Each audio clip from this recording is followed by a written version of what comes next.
Okay, so welcome to this session, which is on community networks in New York City. So if you're not here for community networks, you're in the wrong place. I'm going to be like the Metro North conductor right now. So if you are here for community networks, thanks for coming, and thank you for those of you who have contributed to our quick poll of what you think community networks should do. So in just a second, I'm going to introduce our panelists, or more precisely, I'm going to ask them to introduce themselves. But I just want to share with you guys a little bit of the genius that's in this room. So community networks should have clear goals and roles. They should connect neighbors, give voices to those without them, always be not-for-profit, work with local government to find needs, be easy to connect to, lift all boats, not crabs in a bucket. Nice. Be just and equitable, be based on collaboratively developed principles, be community-owned, focus on local data ownership, be inclusive, promote community and self-determination. So let's see, what does that one say on top? Serve everyone, be everywhere, promote accountability, avoid duplication, be a tool for community power building, promote equity. Do you want to read what's on the other side? Of course. On the other side, we have center and be led by the most marginalized members of the community, not be prescriptive, be powered and secure community members, inclusive, provide spare action to the marginalized, and be anti-racist. Okay, Houman, can you take these? Yes, of course. Community networks should facilitate collective problem solving, should provide alternative infrastructure by and for the people so that they're able to reap the benefits of the internet without fear of surveillance and targeting. Community networks should provide the means for neighbors to connect with each other and its services. It should work for the members in its community, whatever that may be. Wow, so we have a lot of goals and expectations for these things. So I want to just, first of all, my name's Greta, and I'm the co-director of the Digital Equity Laboratory at the New School, and I'll be moderating this panel today. And I just want to say up front that we have really ambitious goals here. This infrastructure is going to be equitable, just, it's going to serve everybody's needs, it's going to be everywhere, it's going to protect us from surveillance, and all these other great things. So that's a lot of expectation on this infrastructure that we're just trying to learn how to build ourselves. So I want to respect both the ambition and the kind of passion that goes into having those goals, and also how difficult they are to actually achieve. So we're going to hear from some of the folks today that are doing this work in communities in New York City. And the goal is to think together about how we can move this collective work closer to the goals that we've all set for what they should do for us. So I want to just ask these lovely folks here to say your name and your title, and just a short description of what you're working on in the community networking space. So I just want to go down the line. Houman? Great. Hi, everyone. My name is Houman Saberi. I'm the director of the Resilient Communities Initiative.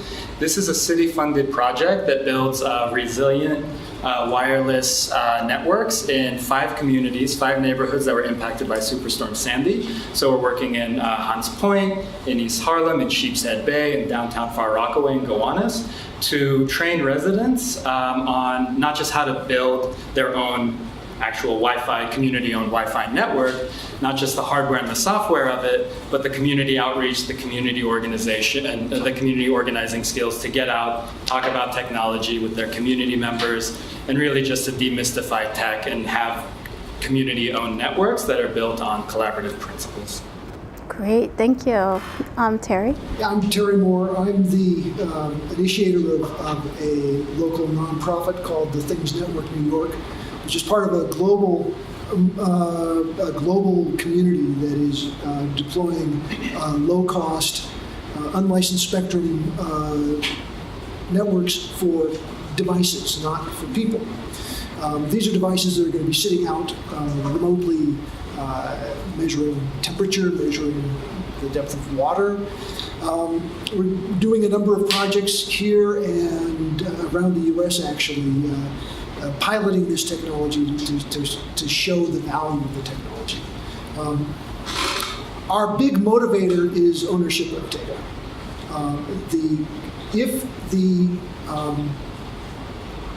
If you have to pay for data backhaul from remote devices, then you are going to end up in a situation where that data is very valuable.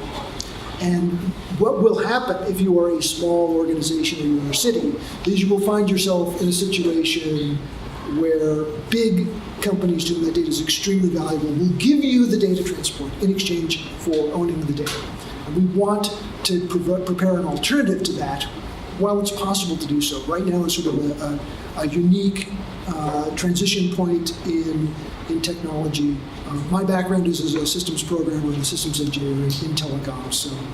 So I see this as something that we can do right now to enable, to set a platform for communities and community activists to use technology to get data that they can then use to improve people's lives. HeatSync is a good example of the kind of thing that we want to enable.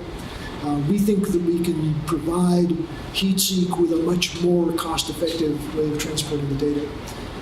And we're doing that now in places like New Orleans. My name's Scott. I'm here with NYC Mesh. We are a mesh network here in New York. I think we're also the largest mesh network in North America. We have about 300 buildings connected across New York, and we believe fundamentally that the internet is for everybody. And that doesn't just mean that everybody should be provided with the internet, but everybody should have collective ownership of our means of communication. And that without that collective ownership, we are, as activists, as community members, as many other things, we are going to lose out on our own digital future.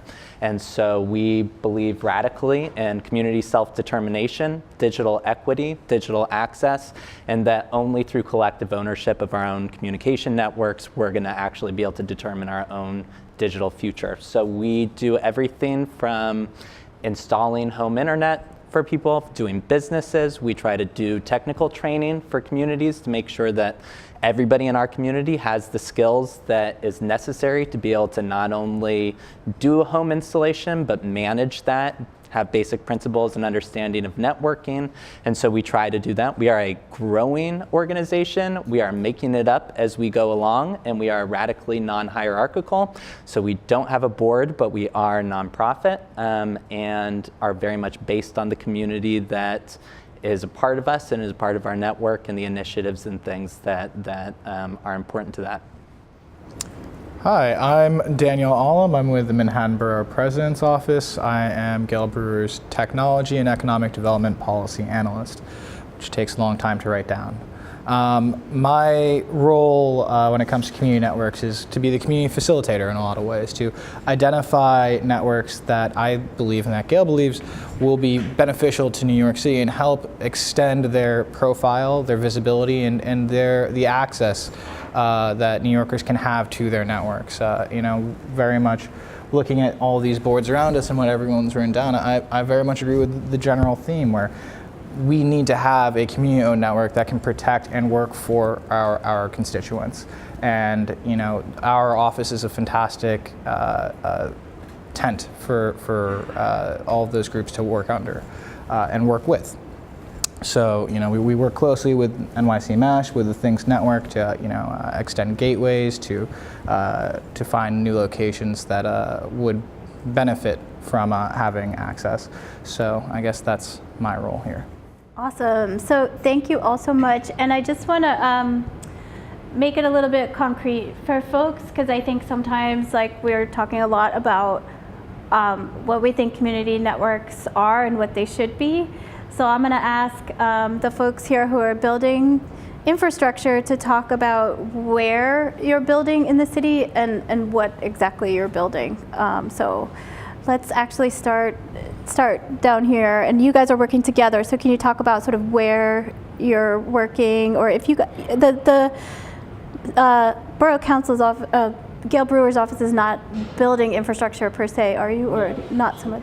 So we bring in, like I was saying, we bring in the community aspect a lot. You know, our office inherently has a lot of relationships with many people throughout the city, whether it's working closely with NYC to help improve their response time to, you know, resident complaints, or working with schools and other, you know, widespread institutions. So we've recently set up a tech demonstration at our office with NYC Mesh, so that, you know, a number of the people who can come into our office can experience the you know, the capability of the software of the network, and we can provide them a little bit more information, get them in touch. We're also working on extending some of their capability to Upper Manhattan, where you have, you know, in East Harlem, 1 in 3 residents don't have access to the internet.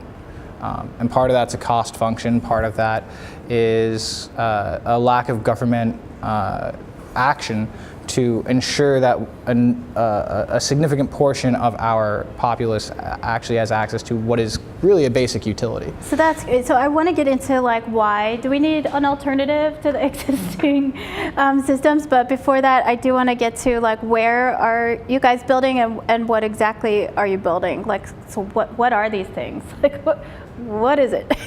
So do you want to take it? Sure.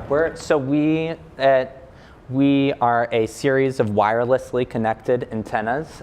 We have what are called super nodes, which are areas that have direct high-speed fiber connections. We are accessing an internet exchange point at the Verizon building at the base of the Brooklyn Bridge is actually where we connect into the backbone of the internet. And then our various super nodes, of which we have 4, have fiber connections for the most part running back to that. From there, we're doing point to multi-point broadcasting. So if anybody's interested afterwards, I have some fun tech you can touch and play with. But we basically put up small antennas about this big on roofs, and those become hubs. And those kind of serve a community or neighborhood. So up to a couple of kilometers away, you can access at home. You set up a small other little dish that's much smaller than something like cable TV, whatever, satellite dish TV, but a small dish either at your window or on your roof, and that will connect back to a hub, which then connects to one of our super nodes, which goes back into the backbone of the internet. So we really try to create a process that doesn't include any traffic through a major internet service provider that could be doing surveillance or other sorts of things on their network. So we really have the kind of whole kit and caboodle in terms of being able to get that direct access. So our backhaul is coming through is at the Verizon building at the Internet Exchange Point, and we peer with a number of other networks to be able to do bandwidth sharing, various kinds of sharing agreements that we have to be able to access and do that. So we have a connection. It's not Verizon nor Spectrum. Nope. So now we get into the way that the internet is actually a whole bunch of interconnections between different kinds of service providers, right? So different physical locations where points come together and all that. But and I should say that we're primarily in Lower Manhattan, Lower East Side, Chinatown, that area, and then are now expanding pretty significantly into Brooklyn. So we now have a presence in Williamsburg, Bushwick, growing presence in Crown Heights. We're about to go online at Industry City with a really large antenna to be able to serve that community around there. I'm trying to think of what other, but that's kind of our general world of things. It's kind of. And you guys are primarily distributing internet service to people that are in those locations. Exactly. Okay, great. Okay, great. Terry, can you tell us about where your network is? So the network right now is focused primarily on, we have some deployments in Manhattan, we have a few deployments in Brooklyn, we've got some gateways up in Harlem, and the focus right now is deploying more gateways up in Harlem. So we're on top of Marshock Hall, which is the tallest building at CCNY, and that covers basically outdoors most of Harlem. Indoor coverage drops off as you get more than a couple miles away from them. So we have to deploy additional gateways for doing, if what you want to do is indoor sensing for tenant advocacy, which is a big, I think for this summer and fall, you're going to see some very big projects that are going to be around. We're working with some tenant associations in React and so forth to build up some fairly large programs to help tenants who have got non-responsive moments. So just to take some of that language and kind of do some translation. So it sounds like what you have is places where the internet connects to your network, right? So those are gateways. And at those points, then your network is collecting information from sensors to basically tell people, like, if there's something in the building or in the environment that's some data they want to track, like air quality, or I guess how the building is performing. Exactly. So I could talk for hours about this, and you don't want to hear me talk for hours about this. So one of the really appealing things about our technology is that the gateways are, you can think of the gateways as being electronic antennas. They don't do anything other than receive. And so it all gets funneled together. It's all encrypted at that point. It gets funneled together to a big application in the cloud that sorts everything out and sends the data to the consumer. But this is particular to your network, because that's not all gateways, just be clear. Actually, it turns out that because of the encryption so strong, the gateway has got no choice. It has to forward everything it gets because it doesn't know any better. So that the cloud discards the stuff that it can't decrypt. But the advantage of this is that deploying a gateway is no work at all. You just plug it in. If you've got Ethernet connection, you just plug in the power and you plug in the gateway. And I think what I'm saying is, like, other networks may use that term in a different way. Right. Gateways. So one of the big problems in telecoms is terminology. So Common language. Yeah, common language. Common language. Yeah. So so with Wi-Fi, you're familiar with gateways and Wi-Fi, and you have to register each device with a gateway, right? I mean, we all have this process. Oh, we got to put in the password. The Things network is nothing like that. You connect, you register with the network. So it's more like cellular in that sense. And if you have a cell phone, you don't have to. There are lots of poles around the city, and your phone just roams from access point to access point.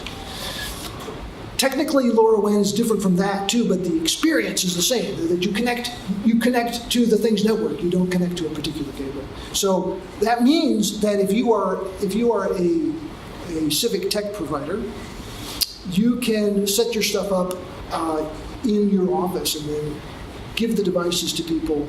They don't have to do anything. They're just going to work if there's coverage. Sure. Okay. So, and I would say primarily, it sounds like the goal of your network is to collect environmental and sensor data and route it back to make it possible. Yes. To the cloud for analysis. Right. Basically. Right. So it's not distributing an internet connection to local folks. What it is doing is basically creating our very own Internet of Things that is not controlled by a major tech firm. Exactly. So I mean, exactly? This Internet of Things it divides into two parts. There's the Internet of Things that is companion devices. So like the Nest thermostat, that is a companion device because what it does is it uses your internet connection to get back. A fitness tracker, same thing. It uses your cell phone to get connectivity. Right. So that's the Internet of personal things. There's sort of the Internet of independent things, which are things that are not companion devices. They're things that are just sitting there sensing stuff, and they're not. And if you work through the logic of it, there's just a totally different way you have to set up that kind of thing. Yeah. And you don't want TCP/IP at all to the devices because that's just a headache from a security point of view. So I think it's really interesting in the context of thinking about smart city development. So in a place like what's happening with Sidewalk Labs in Toronto, where the proposition is that Sidewalk Labs, aka Alphabet or Google, would own all those pipes that all that Internet of Things data would go over. In the case of what Terry's building, right, that data would actually roll over Terry's network or the People's Network, or we'll have to get into ownership. It's a 501c3, Yeah. it's not mine. Awesome. Okay, great. So, Houman, can you talk about your networks? Sure. So as part of our funding requirement, we are focused on small businesses that were impacted by Superstorm Sandy. So in each of the 5 neighborhoods I mentioned, we have partnered with about 12 small businesses each, so 60 small businesses across the city, and that's where our equipment sits. So we've got rooftop mounts on the roofs of these businesses, on these small businesses, across 12 per city, 12 per neighborhood. And this network is designed to be resilient so that it can keep functioning in the aftermath of a storm. So on these 12 sites, about 2 of them are gateways. They're backhaul locations to the internet. These are contracts that we have with the incumbent ISPs. But the idea is that if you lose connection to one of your sources of backhaul, there's a backup source of backhaul. If you lose connectivity to both sources of backhaul, we have local servers in place at the community anchor organizations that we've partnered with. So they're really the ones owning and maintaining and running these networks. We have these local servers so that they can still access local content, local resources, emergency resources, all the sort of things that you would need to have in the aftermath of a disaster, including things like Etherpad for collaborative text editing, hack chat so that people can communicate internally in a network. So because of the funding, again, we're building out on small business sites, but the idea is to have a public network that's still functioning and that can function in sort of as a local intranet in case all connectivity is lost out. Okay, so and backhaul, can you just define backhaul? So Connectivity, connections, data lines to the global internet, so that to the backbone. Right, so that if you need to like under normal circumstances, go to Facebook, YouTube, whatever, you can do that. But if you're in an emergency situation where you have no access to the global internet, you can still communicate with your neighbors. You can talk about exchanging resources. We do, as part of this is just the physical sort of infrastructure we build. We are also focused on the social infrastructure, the training, the governance, the demystification of tech, the really like making the training of trainers so that the resources, the knowledge, the very idea of how to build your own internet is at that community level. So we're not the bottleneck. We're building networks, yes, but we're also focused on building network builders. And did you say which neighborhoods you're building in? Yes, just to repeat, we're in Hunts Point, we're in downtown Far Rockaway, we're in East Harlem, we're in Sheepshead Bay, and we're in Gowanus as well. Great. Okay, so I want to move on to some of the more theoretical stuff and like how are we doing at achieving these goals and like what's missing in this whole ecosystem. But first, I just want to make sure that folks understand, like, does everybody feel like you have a good understanding? And please feel free to ask about terms or if there's stuff that is unclear. Because we have 3 very different models here, right? We have one kind of network that's really targeted at a particular use case, which is like disaster response and resilience. We have an Internet of Things and sensor network, which is really not about getting on the internet like in the way that we're used to accessing Google or whatever. We have a network that's really providing that access to internet services. And then we have basically a human interface for helping to get people connected to these kinds of resources. So these are really different kinds of community networks. So I guess everybody understands what everybody's doing, so that's awesome. So I want to move on to thinking about why are we doing this? It's really hard, right? Like why do we have to? What's the reason? I think that government services impact millions of people in New York City. We consistently contract out to Verizon to provide FiOS to every home. We create public Wi-Fi bands, and what we're essentially doing is paying large corporations tons of money to turn a profit and at the same time collect data on our citizens. And to me, that just doesn't quite ring true. It doesn't ring fair to me. I think that government and government services should be provided for the people and by the people, and having community-owned networks is the most efficient way to do so. Having that community ownership allows us to, one, protect our constituents' data, enforce their privacy protections a lot more easily, and it also gives us ownership. It means that we're also saving money that we can spend on other services that we need to provide. The idea, the model of government for the past century has been, let's contract this out, let's bid out, let's create an RFP, and whoever gives us the best plan at the lowest cost to us, let's go with that. And I personally think that is an outdated way of thinking and an outdated way of governing, and has created a clear gap in equity between populations in our city. So to me, community networks are about good governance, they're about equality, and they're about bridging a digital divide that was in many ways created by bad policy processes. So we're still, in the city, we're still talking about a 25 to 30% gap, right, of people who don't have internet at home? In a lot of communities, yeah. We have at least 25% in Harlem. Right, and it's all really related to demographics, right? So if you're in a primarily low-income neighborhood, there's likely to be a much higher percentage of people who don't have internet at home, right? So and I think what I hear you saying, Daniel, is that as government services move online, this becomes a question of governance. How can we e-govern people who don't have access to and this service, is especially true now that we're moving so many aspects, like you were saying, of governing online. Our census that's coming up is going to be fully online. Now, how can we possibly have a good census that accounts for representation at a federal level, that accounts for federal funding, that accounts for so many aspects of our decision-making process? How can we possibly have a good census that is effectively addressing the needs of our people if we're doing it through a method that 30% of our population can't even access? And that's, the Census Bureau expects 80% of US residents to respond over the internet, but 30% of US residents don't have internet. And don't forget, the census is not only responsible for $800 billion worth of federal funding, but also redistricting at the federal, congressional, and state levels. So. And those of you who want to impact that process, they are hiring 30,000 people in the next 6 months, so get your CVs ready.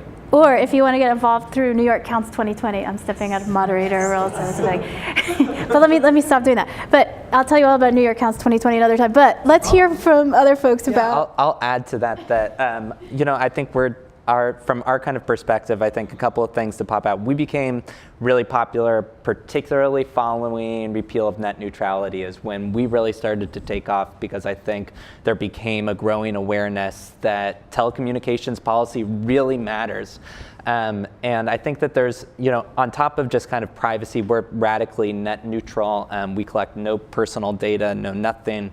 We have an open network. But on top of that, and this may just be the paranoia that sits within me, and I mentioned this earlier, is the idea of collective ownership of the means of communication. If we're describing this as a digital age that we live in, and we've previously talked about the means of production, things like that. The means of production are now digital. If we don't own the means of communication as communities, we're as I mentioned, giving up our digital future. We're giving up the possibility for us to communicate. It makes me radically afraid that Verizon is controlling the traffic of nonprofits doing radical work here in New York. Sorry, I used to live in DC.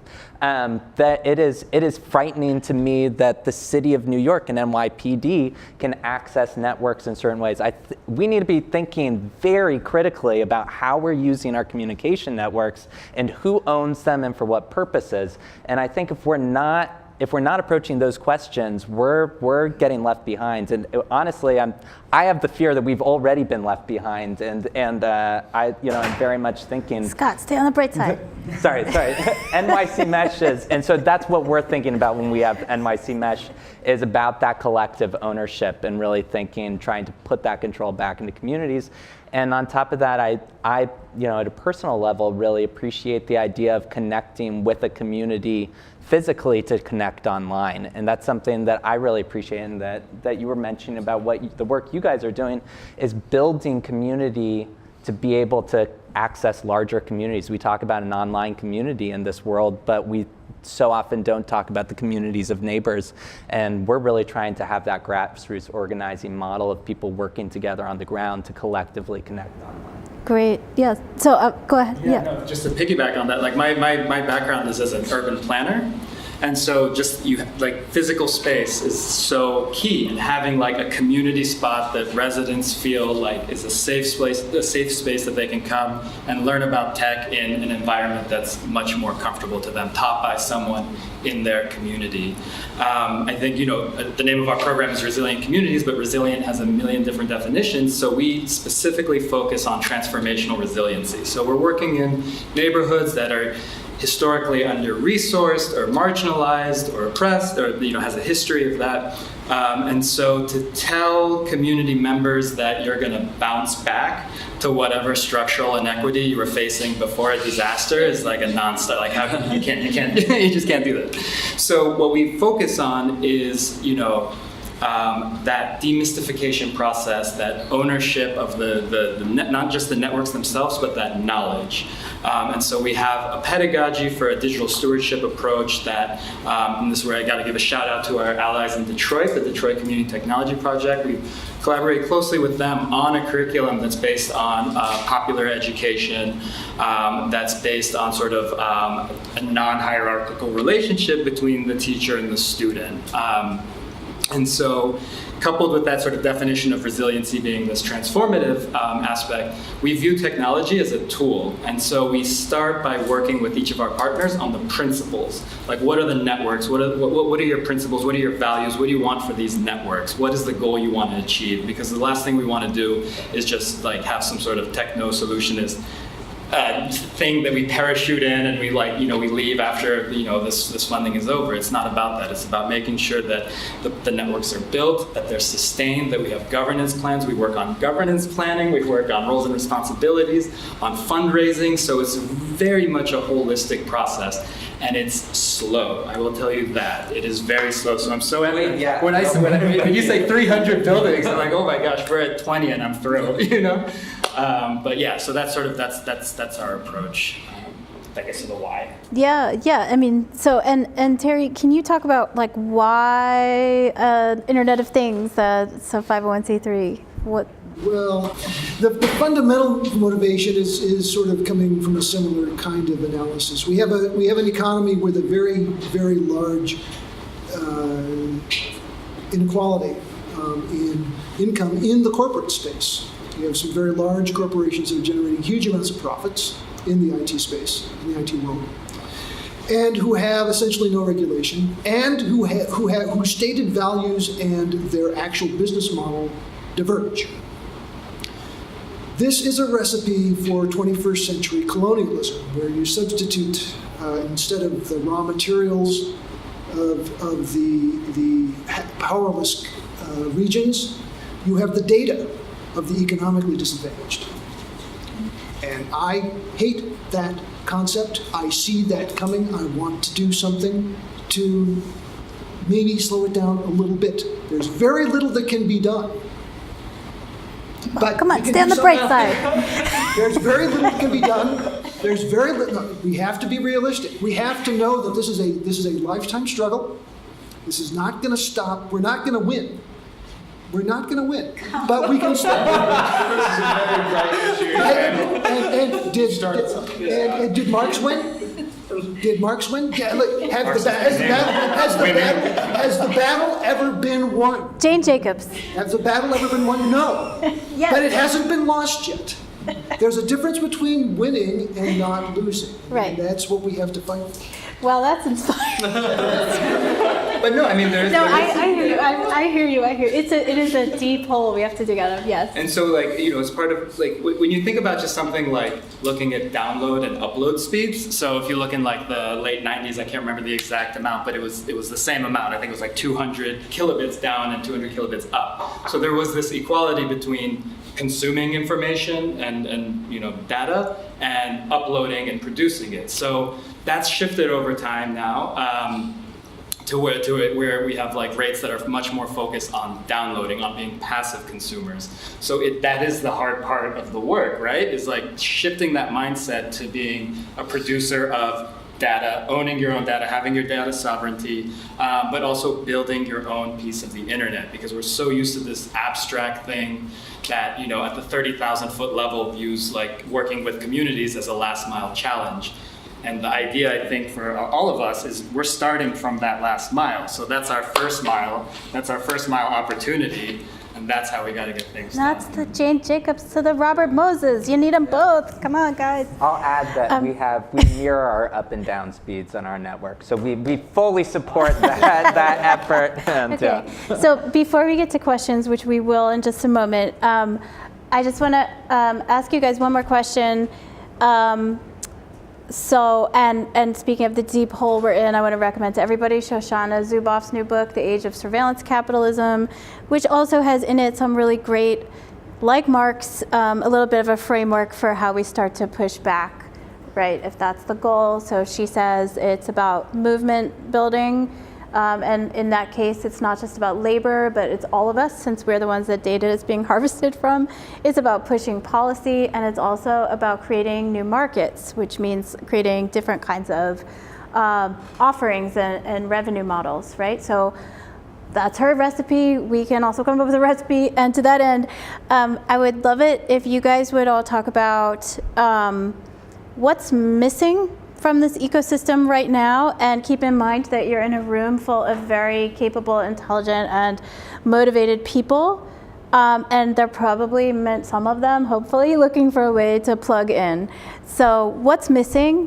What do we need to fight this fight, if we're gonna put it as a fight, or dig out of the hole, or whatever more positive metaphor to use there. So what do we need? What do we need to happen here?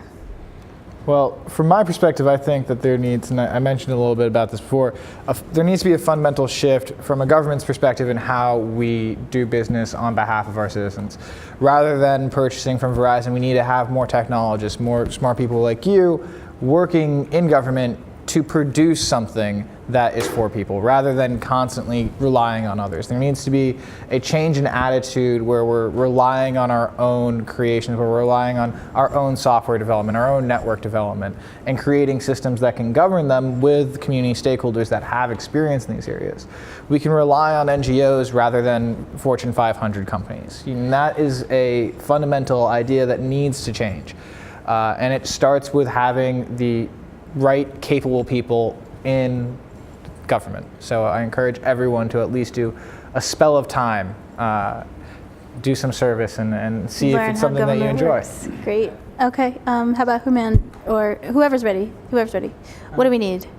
I got 3 bullet points. Go for it. You got Go for it. bullet No, go for it. points. I don't want to follow the. That's how we're going to fix it, you guys. Yeah. Is bullet points. There you go. That's right. Great. I would say number one, this is just my personal, this is not NYC Mesh, but number one, I'd say solidarity. We need to be thinking really critically about solidarity. There was a session earlier today about anti-racism in tech. Those are things we need to be talking about every day, constantly, and what it means to be in solidarity. Number two, demystifying technology. The work that you're doing, Greta, I know you work on lots of curriculum about education and such. That's critically important. We should all know how to install internet at home, or access the internet, or how it works, and these sorts of things. We're really not going to be able to have that community control without community knowledge. And the third, oh gosh, now I forgot my third thing. That's the problem with bullet points to get to the end of the list. Do you want to think about it while we off, and then maybe go I'll ahead? Yeah. So, we're at this point now where we're just hurtling towards this climate catastrophe, right? We're looking around the room.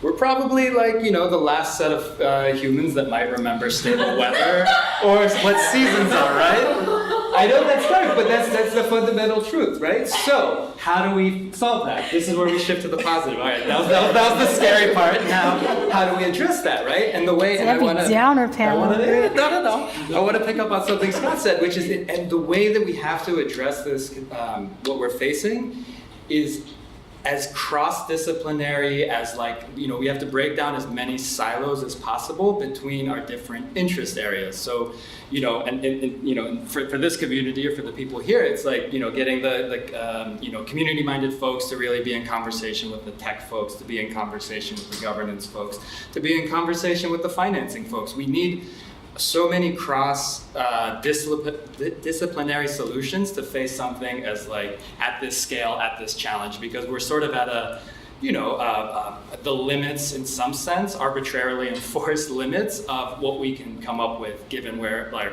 governance, our, like, sort of political and economic systems are at. It's sort of put a sort of I guess I'd say a, like, unnecessary limit on what we can achieve. And so, when we're hurtling towards this disaster, we need to make sure that we are, really just focusing on breaking down all silos and just moving forward as fast, as quickly as we can. Yeah. Okay.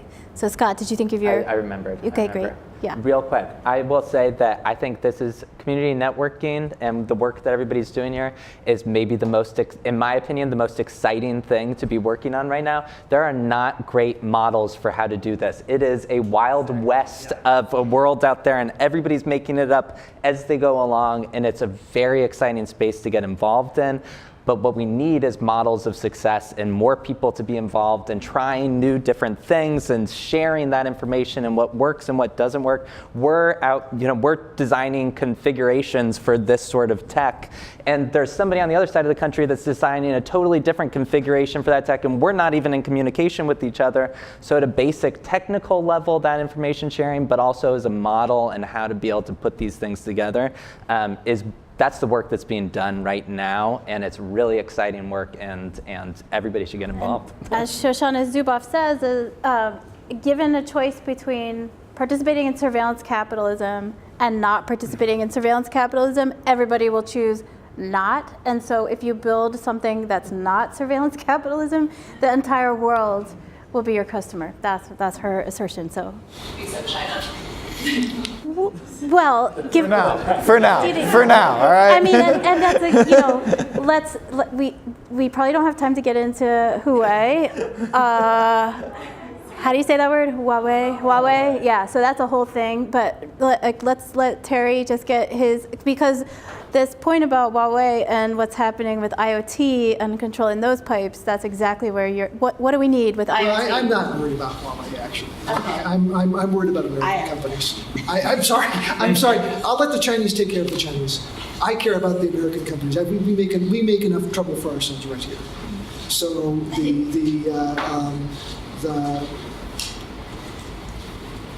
but I think that the problem that I'm seeing in deploying our network is not technical. There's an educational thing. There's an educational problem. Right now, we can generate data that is incredibly informative if you know how to read graphs. I grew up, my father was a physicist, and I came up through even though my degrees in philosophy, I had a strong STEM education. And it's sort of discouraging when you present data, a time series graph that's like totally obvious if you've had, maybe high school physics, and people don't know how to read graphs.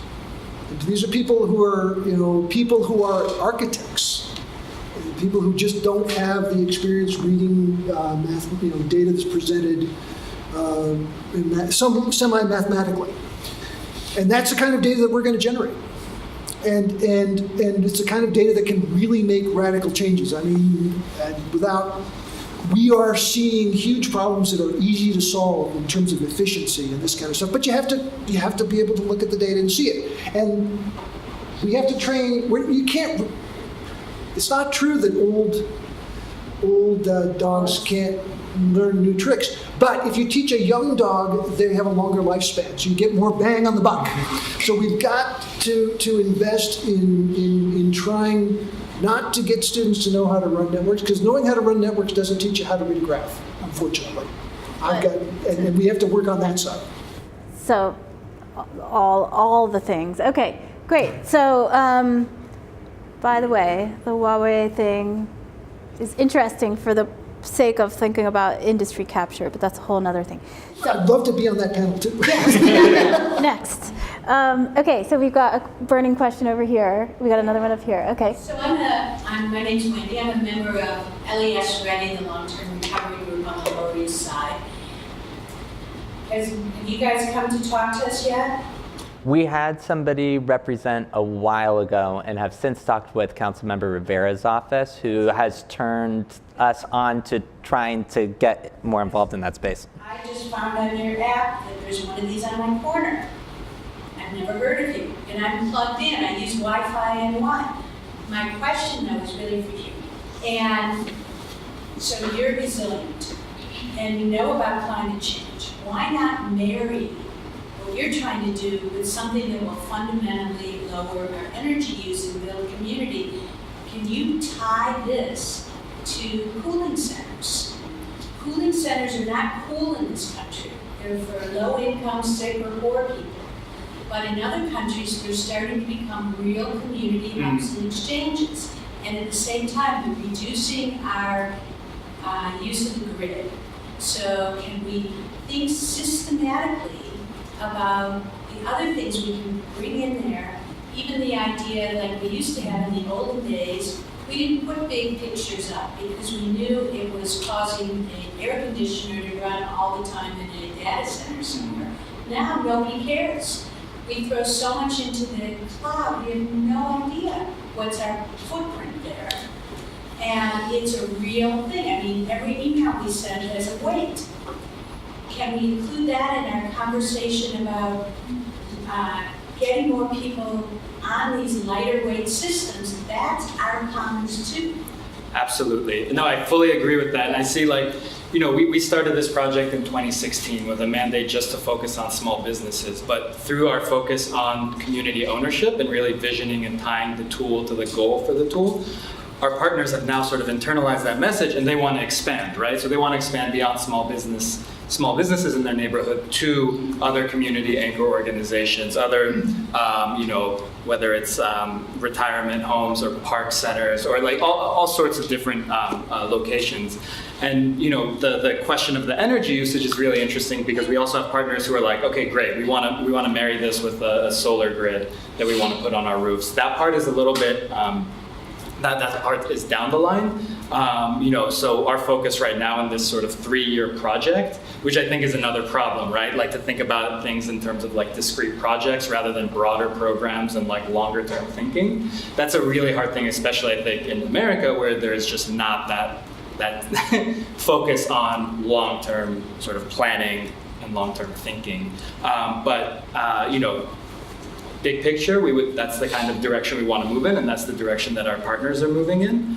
And that's why we focus so much on like ownership and values and principles, so that sort of starter material is there so that it can spread, and you know, that we can think more systematically instead of so piecemeal. And I think we do, at the end, we'll just, if folks are interested in checking out some of the tech, Houman had this kit over here which has a chargeable, it's a chargeable battery that can be charged using solar panels, so you can power the network that way, I guess. Yeah. Okay, so you had a burning question.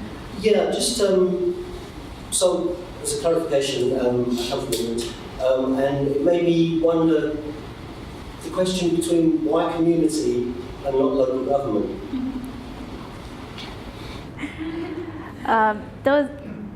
Okay, I'm not supposed to answer questions. From my perspective, so before my life working with NYC Mesh, my background's in telecommunications policy in DC, and I spent a lot of time writing legislation to try to come up with money to be able to support municipal broadband networks and lots of things like that.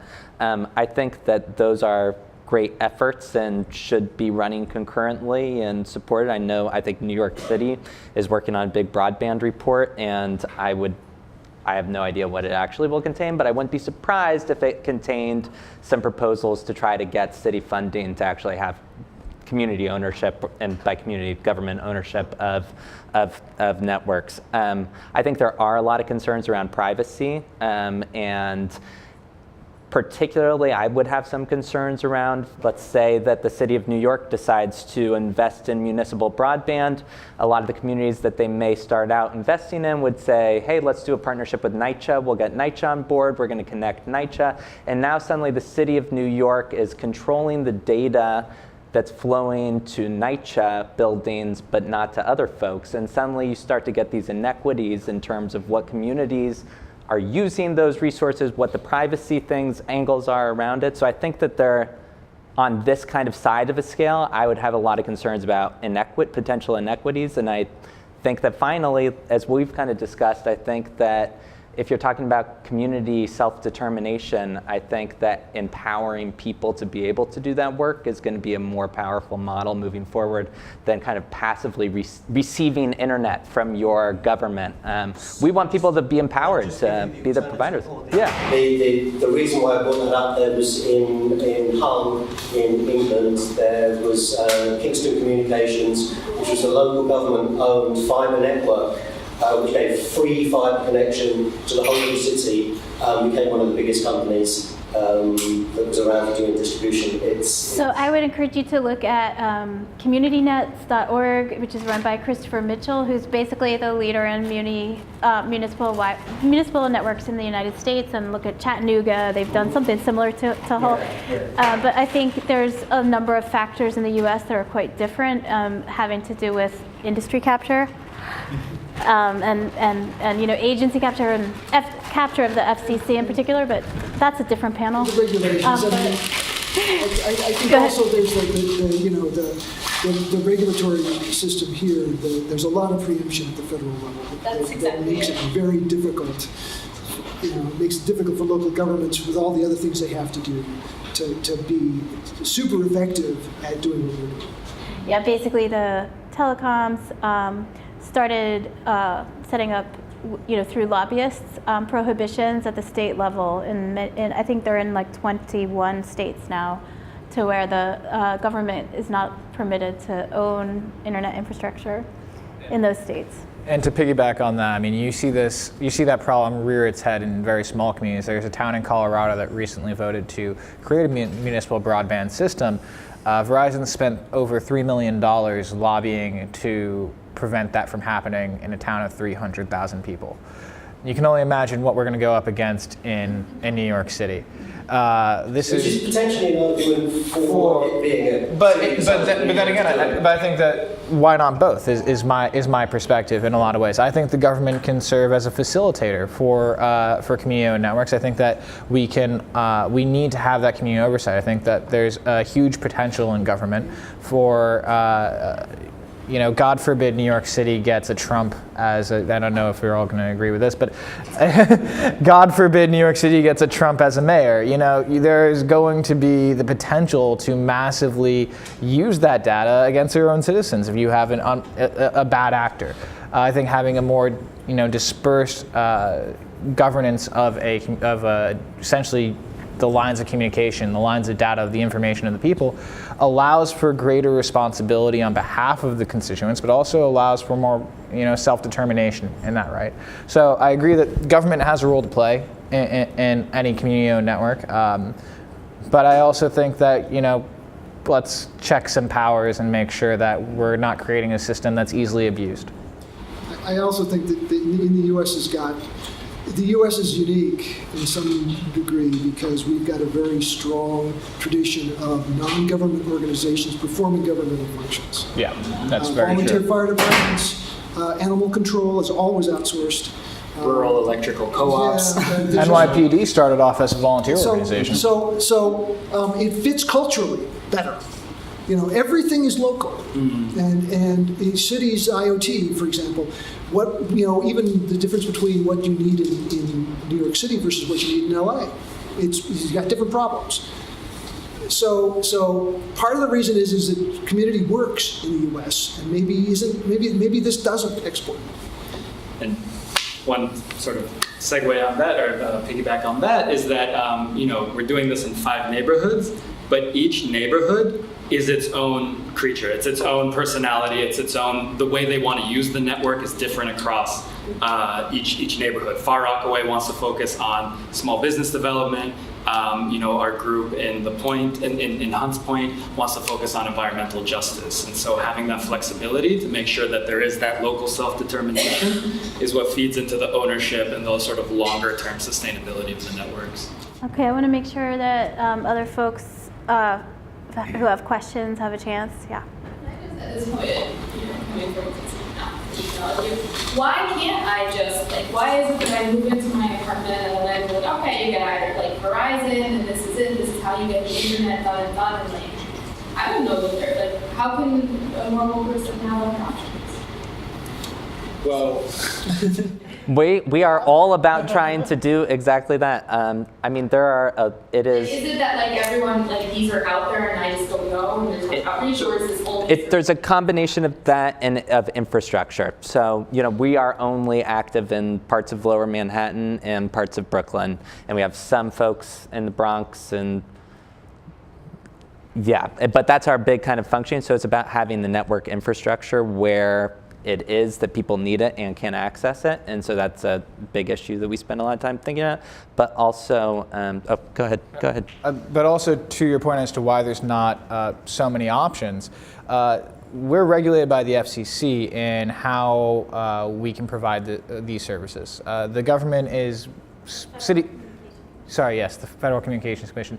The lines which provide your internet service from Verizon, from Comcast, are the same that provide your television service, and that falls under the FCC regulations, which they recently just came out with a new second notice for further proposed rulemaking, which is essentially saying, hey, we're going to make this rule, you have a time period to complain, and then we're going to ignore it, which sorry, it's under the current FCC, that's the case. Hopefully that changes soon, which actually is going to limit our powers even more and how much money we can kind of collect from the Verizons and the Comcasts of the world to put into our government services. So one of the reasons community networks are so important is because when we've seen them put in place in other cities, we have seen a drastic change in how large ISPs do business.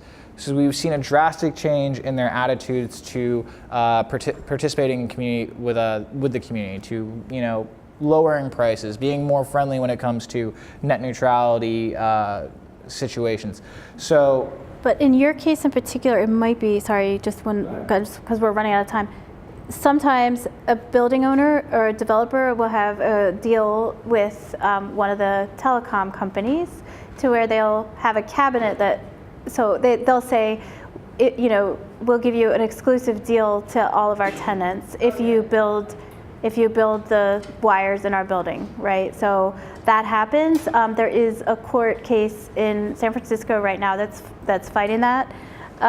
So maybe that'll come here as well, let's hope. But there's sort of a constant parade of these kinds of obstacles to self-owned, self-determined internet. But you may have a case of a building owner who's made a deal with telecom. Oh, okay. So there was also a report from the mayor's office of the chief technology officer showing which neighborhoods have only one option of service provider, which have two and which have three, and it's that report is called NYC Connected, and you can see in there who's in your. But it's basically federal government regulation which has created an artificial oligopoly.